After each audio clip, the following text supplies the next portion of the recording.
Espero que esse vídeo dê bastante visualização, porque o que eu vi de estátua romana com o traseiro de fora... Complicado isso aí, cara.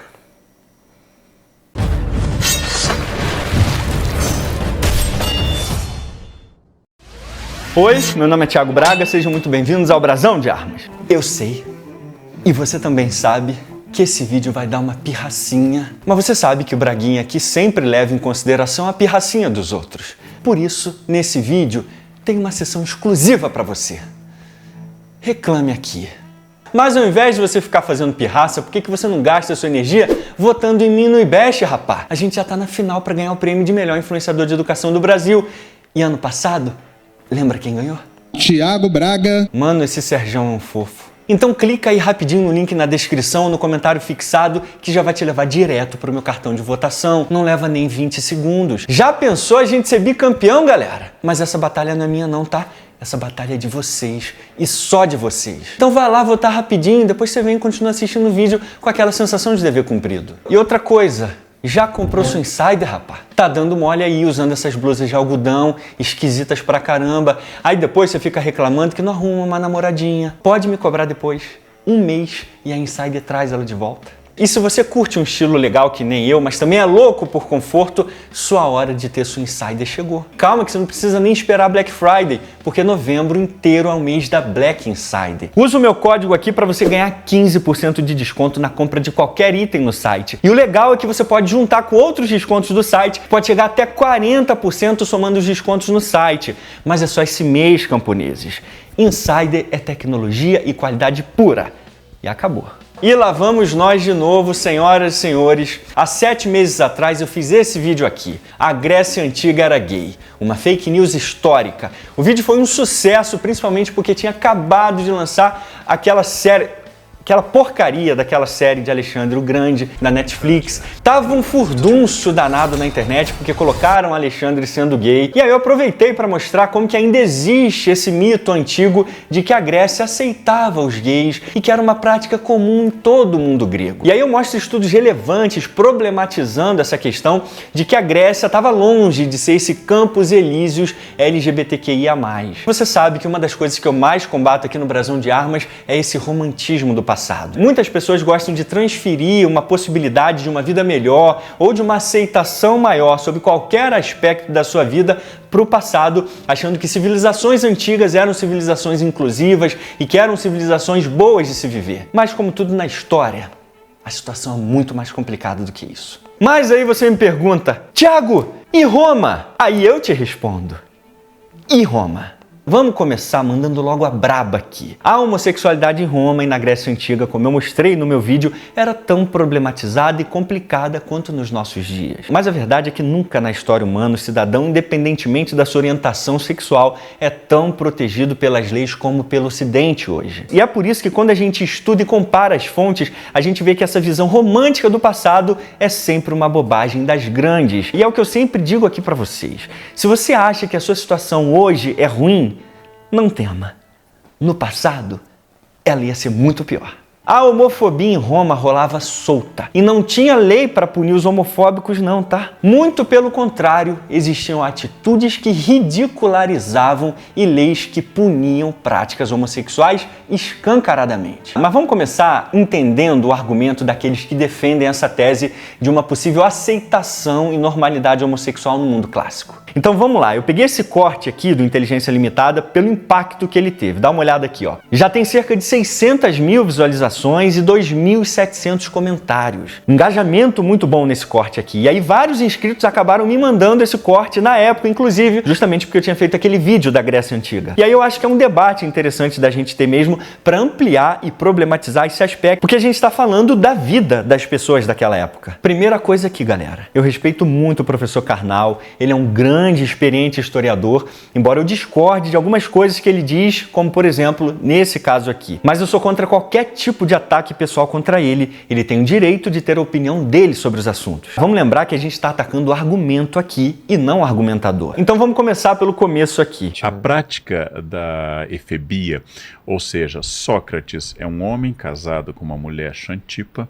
Sócrates tem a obrigação de orientar, como qualquer ateniense, um mais novo.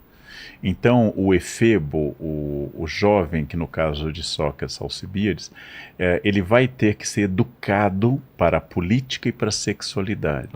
E por isso é uma prática comum que este homem tenha um amante mais jovem. Mas ele tem obrigações com a cidade. Então, quando se critica Alexandre, não é porque ele tem um namorado. Esse não é um problema. Alexandre tem um namorado, desde o tempo da Macedônia até a conquista persa. Isso não era visto como não é um uma problema. coisa ruim. O problema é que Alexandre não gera filhos.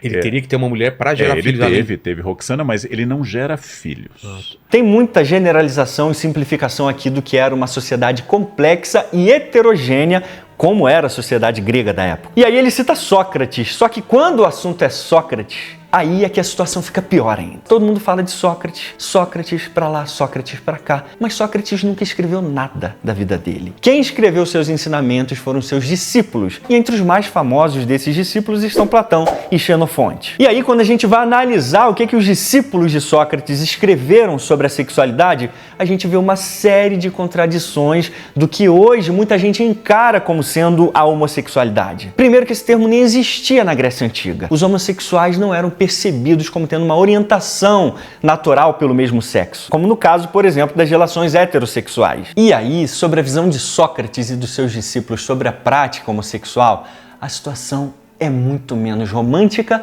do que os defensores da Grécia gay querem acreditar. E aí, quando a gente vai para os clássicos, a gente vê eles próprios problematizando e criticando a pederastia, que é o que o professor Karnal está dando a entender que era uma coisa normal. A gente vê isso, por exemplo, em vários clássicos dos alunos, discípulos de Sócrates. Por exemplo, no Banquete, escrito por Xenofonte, a gente tem também nas Leis de Platão, que ele é ainda mais explícito e mostra uma visão muito mais negativa do que era a pederastia e a própria prática da homossexualidade. Xenofonte, de novo, nessa outra obra dele aqui, Memoráveis, também problematiza a prática. E aqui no Banquete de Platão, a gente vê uma referência à homossexualidade de uma forma muito mais etérea do que carnal.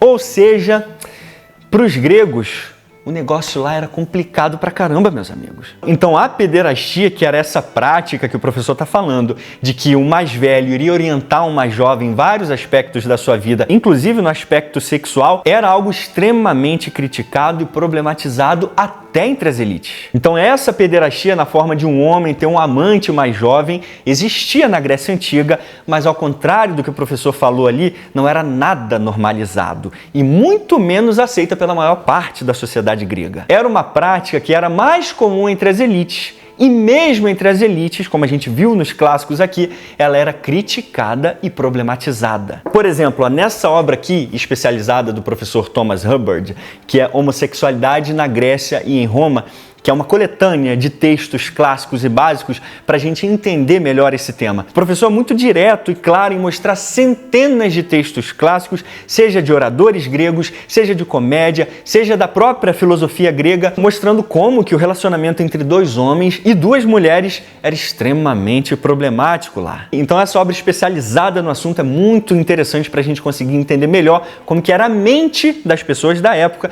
tanto pessoas comuns quanto da elite, sobre o assunto. Quer ver? Vamos dar uma olhada aqui na página 9 para a gente ver o professor justamente explicando para a gente como que esse aspecto do comportamento homossexual era extremamente complicado e problematizado lá. Até entre os círculos das elites intelectuais havia muitos gregos que tinham suas dúvidas sobre qualquer forma de pederastia fisicamente consumada. O Memoráveis de Xenofonte apresenta um Sócrates que acautela contra envolvimentos pederásticos e em seu Banquete ele coloca a heterossexualidade em um nível mais elevado. O amor platônico articulado no Banquete de Platão tenta reabilitar a pederastia, mas sublimando-a a uma busca espiritual elevada, na qual o apetite sexual é transcendido. E aí o professor segue mostrando como que o tipo errado de pederastia, criticado por Platão em Fedro, por exemplo, poderia causar sérios problemas ao garoto. E que esse texto, inclusive, poderia ter sido uma resposta à censura generalizada sobre a prática na época. Esse aqui, galera, é só um aperitivo do que você você vai encontrar no meu vídeo sobre a homossexualidade na Grécia Antiga. Então não deixa de assistir para você compreender melhor como que esse assunto é complexo. Mas resumindo, é simplista demais essa afirmação do professor de que a pederastia e a homossexualidade não eram um problema na Grécia Antiga. Poderia mesmo não ser para alguns,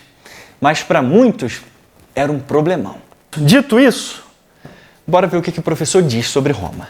Só para você se surpreender, quando os críticos do imperador Cláudio, o imperador romano Cláudio, que foi um grande imperador em vários sentidos, querem dizer que ele é burro, que ele é estúpido, que ele é limitado, dizem, ele é tão burro que ele só gosta de mulheres. Ah, é? E todo mundo, nossa, é uma fofoca que corre em Roma, que Cláudio só transa com mulheres. E isso era visto como uma limitação. Uma limitação. Então, existe uma homofobia no sentido de existir em peça de teatro, existir a personagem afetada, etc. Sim. Nessa época já? Mas a homossexualidade é até sagrada em algumas sociedades, etc. De novo, uma explicação simplista do professor aqui. Assim, qualquer um que vê esse corte aqui vai entender que havia, sim, uma ampla aceitação da homossexualidade. Ó como não é isso que o professor dá a entender aqui, ó. Corria uma fofoca em Roma que o imperador gostava só de mulheres. Ou seja, o normal em Roma era gostar de homens e mulheres. E aí, se você fosse um hétero como o imperador Cláudio, você era burro. Era assim que a cultura e a sociedade romana na época encaravam o assunto. E aí, quando ele cita aqui sobre homofobia, ele só dá um comentário rápido dizendo que acontecia, mas como se não fosse um padrão da época. Como se fosse só um fenômeno de segundo plano e nada mais. Bom, vamos analisar esses pontos apresentados pelo professor, estudando algumas fontes primárias romanas, para a gente ver o que alguns famosos oradores da Roma Antiga diziam sobre o comportamento homossexual. Primeiro, vamos começar com esse excerto aqui tirado de Plutarco no seu clássico Vidas Paralelas, Vida de Pompeu. Olha só o que ele diz aqui sobre Pompeu. Quem é um imperador degenerado? Quem é o homem que busca um outro homem? Quem coça a cabeça com um dedo? E eles, como um coro treinado em canções responsivas, enquanto ele sacudia sua toga, respondiam a cada pergunta gritando: Pompeu! Aqui nesse excerto de Plutarco a gente encontra vários pontos interessantes. O primeiro é que o contexto em que se fala de Pompeu é claramente negativo. É só você ver a palavra usada aqui. Degenerado. E o segundo ponto negativo aqui a respeito de Pompeu é essa exclusividade que o orador coloca pelo fato dele buscar um outro homem, como se não fosse uma situação realmente comum na época, porque esse aspecto é colocado como uma espécie de acusação contra Pompeu. Tanto é que o público grita de maneira acusatória: Pompeu. E não se trata só de interpretação, esse aspecto acusatório contra essa homossexualidade de Pompeu, não. Vamos dar uma olhada na seção 49 aqui, do discurso de Pompeu ainda, e vamos ver esse tom acusatório contra a prática homossexual dele. Claro que isso também foi irritante para Pompeu, que não estava acostumado à difamação e era inexperiente nesse tipo de guerra. Mas ele ficou ainda mais angustiado quando percebeu que o Senado estava feliz em vê-lo insultado e pagando uma multa por sua traição a Cícero. E um ponto fundamental aqui, galera, é que as Vidas Paralelas de Plutarco foram escritas no 2º século depois de Cristo. Não esquece da linha do tempo, porque ela é muito importante. Agora vamos ver a percepção sobre a homossexualidade pelos olhos de um outro romano famoso que nasceu no 1º século antes de Cristo. Ovídio. A Arte de Amar, ou em latim, Ars Amatoria. Foi escrito entre o ano 1 antes e depois de Cristo, e cerca de 100 anos antes das Vidas Paralelas de Plutarco. Olha só o que Ovídio diz aqui no primeiro livro. E não deixe que o hálito de sua boca mal cheirosa seja ofensivo, e não deixe que o marido e o pai do rebanho ofendam as narinas. O resto, deixe que as moças sensuais o façam, e qualquer homem que por acaso procure atrair outro homem. Aqui Ovídio é ainda mais explícito que Plutarco. Agora se prepara que as coisas ficam ainda mais agressivas com ele. Sêneca, o jovem, um dos oradores e filósofos estoicos mais famosos do Império Romano. Agora ele diz que os homens que são efeminados e se vestem como mulheres estão agindo contra a natureza. Aqui, ó, na sua obra Cartas Morais, na seção 122.7. Ele diz o seguinte aqui pra gente, ó. Não estão esses homens que trocam suas roupas por roupas de mulheres vivendo contrários à natureza? Aqueles homens que cuidam para que uma aparência de menino brilhe em uma época diferente da vida também não vivem de forma contrária à natureza? Que coisa mais cruel e miserável poderia acontecer? Ele nunca será permitido se tornar um homem para que assim ele possa continuar a assumir o papel passivo com outro homem? Quando seu sexo deveria tê-lo resgatado de tal abuso, nem mesmo a idade o libertará disso? No mesmo trecho, Sêneca faz duas críticas abertas aqui a homens se vestindo como mulheres e a passividade masculina como sendo um vício cruel e desvairado. E detalhe curioso aqui, Sêneca era conselheiro do imperador Nero e Nero era um desses homens que supostamente se vestia de mulher.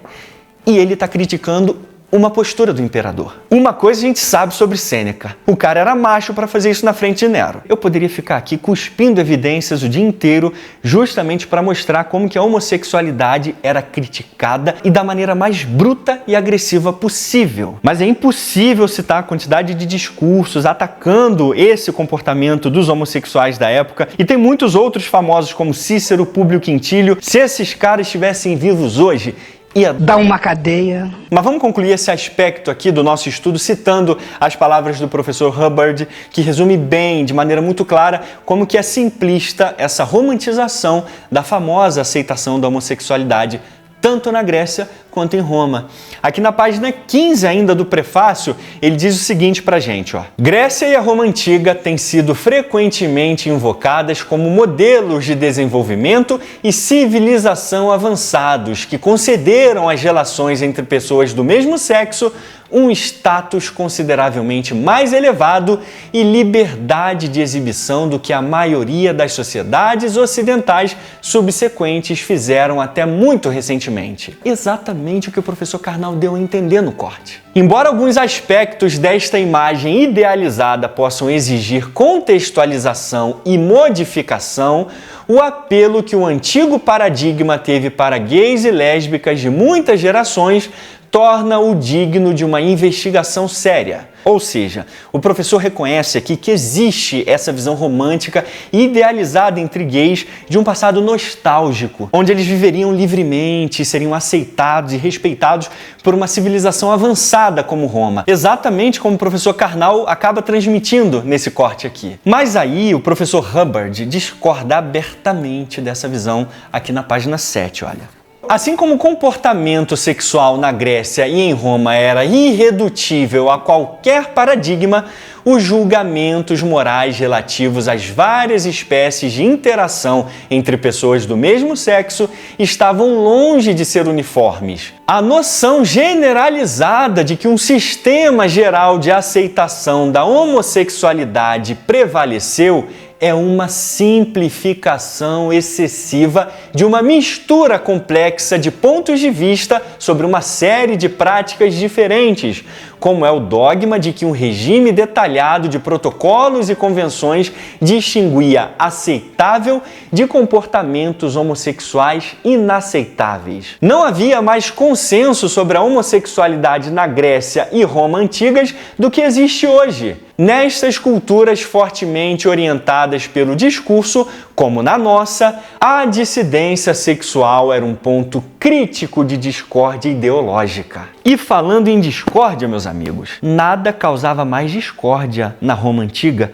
do que um homem efeminado e se vestindo de mulher. Esse comportamento tinha até nome: kinaidos ou kinaedos. Essa palavra geralmente era traduzida como afeminado, ou então para se referir ao passivo na relação sexual. E de maneira geral, o homem passivo e afeminado era ridicularizado na Roma Antiga. Vamos deixar o professor Hubbard resumir pra gente toda essa confusão sexual lá. Nossa primeira evidência literária, as comédias de Plauto, por volta de 200 a.C., tem uma visão bastante benigna das relações pederásticas, desde que envolvessem escravos. No entanto, as comédias de Pompônio e Nóvios e as sátiras de Lucílio, cerca de um século depois, assumem um tom mais contundente, enfatizando a prostituição masculina, a efeminação e os homens livres que abandonam seus papéis adequados. Durante o segundo século a.C., vários textos e declarações moralistas rejeitam o amor masculino completamente, mesmo envolvendo escravos. Ou a preocupação com a feminização da masculinidade romana sob a crescente influência dos costumes culturais gregos. Muitos detalhes interessantes aqui nesse trecho. Primeiro são essas relações entre os escravos e os seus donos. Essa parece ser a única forma de relação entre homens que era realmente aceitável na sociedade romana. É que para os romanos não era uma mera relação sexual naquele caso, era primariamente uma manifestação hierárquica de relações de poder. É claro que nem sempre essa relação de poder era manifestada entre esses relacionamentos, porque alguns indivíduos se apegavam aos seus escravos. Mas a essência dessa prática na sociedade romana era de poder sobre o escravo. E mesmo assim, como a gente viu, até essa prática poderia ser criticada como desviante e pervertida, usando o termo do próprio professor Hubbard aqui. E no caso de todas as outras formas de relacionamento homossexual, elas podiam e eram muitas vezes criticadas abertamente na sociedade, com discursos que a sociedade moderna hoje classificariam como abertamente homofóbicos. E o segundo ponto fundamental aqui é justamente homens vestidos de mulheres ou com comportamento afeminado, conhecidos como knaidos. Tanto para a cultura grega quanto para a cultura romana, os homens precisavam ter comportamento masculino, e se um homem fosse passivo ou que se vestisse como uma mulher, como por exemplo as atuais drags, poderiam sofrer grandes críticas em ambas as culturas. Tanto a prática da homossexualidade quanto da pederastia eram mais comuns entre as elites gregas, e os romanos eram tão preconceituosos com esse costume da elite grega que diziam que os romanos pervertidos tinham sido influenciados por essa prática grega. E estudando essas fontes aqui e esse contexto histórico, eu acho que os romanos e os gregos gays fariam de tudo para viver na nossa época, hein? Agora vamos de novo para o professor Karnal para a gente fechar com outro problemão na fala dele. Agora, quem traz a grande pá da homofobia são as religiões morais monoteístas. Quando né? que acontece em isso? Paulo, por exemplo, nas cartas de Paulo existe, no Evangelho não existe, né? No Evangelho não existe isso, mas nas cartas de Paulo, tanto as atribuídas como as dele mesmo, existe essa questão. E aí, por fim, ele diz que o preconceito real vem com as religiões monoteístas, e aí ele cita as cartas do titio Paulo aos Coríntios para exemplificar isso. Tem tanta evidência contra esse argumento do professor. Vamos lá, os que defendem essa normalização homossexual em Roma não costumam comentar nada ou quase nada sobre o conceito do passivo e ativo no relacionamento homossexual em Roma. E sabe por quê? Porque isso simplesmente destrói o mito da Roma gay. Então é o seguinte, se você não sabe o que é esse conceito do ativo e passivo, joga no chat GPT que ele te explica. Porque aqui eu não... Mas como pode ter crianças assistindo aqui, deixa eu resumir de uma maneira family friendly. É tipo o goleiro no futebol. A função dele no jogo é receber as... Mas então, na cultura romana, só escravos podiam ser goleiros, por assim dizer. Um escravo que fosse atacante ou o seu mestre, o goleiro, era encarado como uma vergonha para a sociedade e por parte dos cidadãos. E aí um cidadão livre não podia ser goleiro porque isso era considerado uma vergonha para um cidadão romano. Então isso significa que 2 cidadãos livres não podiam ser goleiros no mesmo momento em um jogo oficial.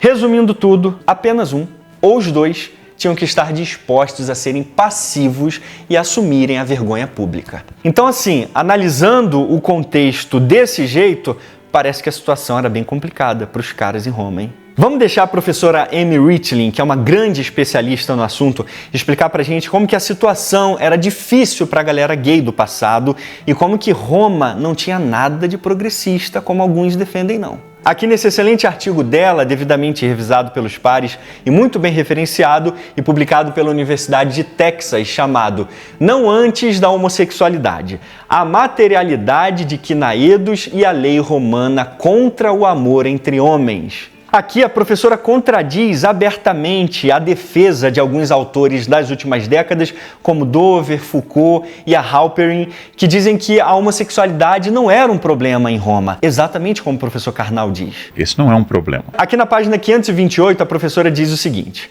Halperin, a certa altura, chega a parafrasear Foucault em Aprovação, dizendo: nenhum valor moral nem positivo atribui a certos tipos de carícias, posturas sexuais e cópula. O que não poderia estar mais longe da verdade. Até mesmo as evidências apresentadas pelos próprios Foucaultianos atestam a miséria que aguardava qualquer homem adulto passivo e as condenações de relações sexuais anais e orais. Mas eu te pergunto, se não há evidência sólida da normalização homossexual na Roma Antiga, por que esses autores insistem nisso? Conta pra gente! Nós queremos saber! A professora Amy continua explicando pra gente aqui, ó. O motivo subjacente de Halperin, em parte subjacente ao de Winkler, é ativista. Quebrar as tensões impostas à sexualidade pela nossa própria cultura de que não são inevitáveis, mas históricas e socialmente construídas. Só que agora a professora é ainda mais direta na sua crítica. Assim, perdemos de vista a percepção real de que algumas formas de desejo masculina por homens na Grécia e em Roma eram objeto de extremo desprezo, independentemente como fossem chamadas, e que qualquer homem que sentisse tal desejo teria muitos problemas. Proponho aqui que talvez seja possível historicizar a homossexualidade sem perdê-la como conceito. E agora aqui a professora explica pra gente as descobertas que ela fez no seu estudo aqui na página 530. Meu objetivo aqui é refletir que as circunstâncias materiais de tais homens mostram, em primeiro lugar, que os homens realmente se identificavam como homossexuais e, em segundo lugar, que sua existência foi marcada tanto por homofobia dentro da cultura e por restrições civis e sociais. E aqui, senhoras e senhores, a gente já tem uma refutação automática desse senso comum e desatualizado e papagaiado pelos quatro cantos da Via Láctea de que a homofobia, enquanto parte do sistema legal romano, surge com a chegada do cristianismo. Duas palavras destroem esse argumento: lex scantinia ou lei scantinia. Um conjunto de leis que surgiu entre 216 a 149 a.C. e cerca de 500 anos antes do cristianismo virar a religião romana. E aí, ao longo do seu estudo, a professora argumenta que no mundo romano os costumes e a cultura pesavam mais do que as leis em si, e que essa lei scantínia estava inserida dentro do contexto sociocultural amplo da época. E dentro da lei scantinia existia crimes que eram punidos por pena de morte. A professora mostra pra gente aqui na página 561 quais eram esses crimes: estupro, sedução e estuprum. E aí ela segue explicando pra gente melhor o que envolvia esses crimes de estuprum. Pompônios, nos seus comentários ao decreto do pretor, leva em conta um crime que não é frequentemente mencionado nos nossos jornais: os estupradores de homens. É significativo que as atitudes jurídicas e sociais romanas em relação à ação possam ser traçados desde a República Média e em contextos de infâmia e ao status de passivo homossexual. Ou seja, se um homem livre se relacionasse com outro homem livre, o ativo poderia ser acusado criminalmente de ter estuprado um cidadão romano. Chama a polícia e manda meter ele na cadeia. Era um crime comparável ao estupro de mater familias, ou mãe de família para os romanos. E a punição para esse tipo de crime para o ativo era perda de muitos direitos civis, prisão e até pena de morte. E isso tudo aqui mesmo dentro de um contexto onde o ato foi consensual entre dois homens adultos. E a lei e a cultura romana eram claras nesse respeito. Passividade não era uma postura de um cidadão romano. Vamos deixar então a professora concluir o argumento dela aqui na página 572. Havia homossexuais na Roma Antiga? Sim e não. Os romanos já deploraram o amor entre homens em si? Certamente. Concluindo o nosso estudo, quando a gente pensa na Roma Antiga e na Grécia Antiga, a gente pensa em sociedades complexas e heterogêneas, orientadas ao discurso aberto. Muitos defendiam a prática homossexual, mas o corpo de evidências sugere que a maior parte era contra, principalmente a passividade e a homens afeminados. A passividade, mesmo consensual, era contra os costumes romanos e foi criminalizada por lei durante séculos antes mesmo do cristianismo se tornar a religião romana oficial. O único consenso em relação à homossexualidade na cultura romana estava em um cidadão ter um passivo escravo como uma manifestação cultural de poder e dominação sobre ele, que a nível individual poderia não se restringir a isso, é claro. Mas legal e culturalmente, a prática homossexual em Roma nunca poderia ser livre entre iguais. Portanto, a sociedade e cultura romana, usando a expressão da própria professora Amy Richling, era claramente homofóbica, mesmo para os padrões atuais. Agora para de ficar olhando esse traseiro romano e vai lá votar em mim no IBEST, rapaz.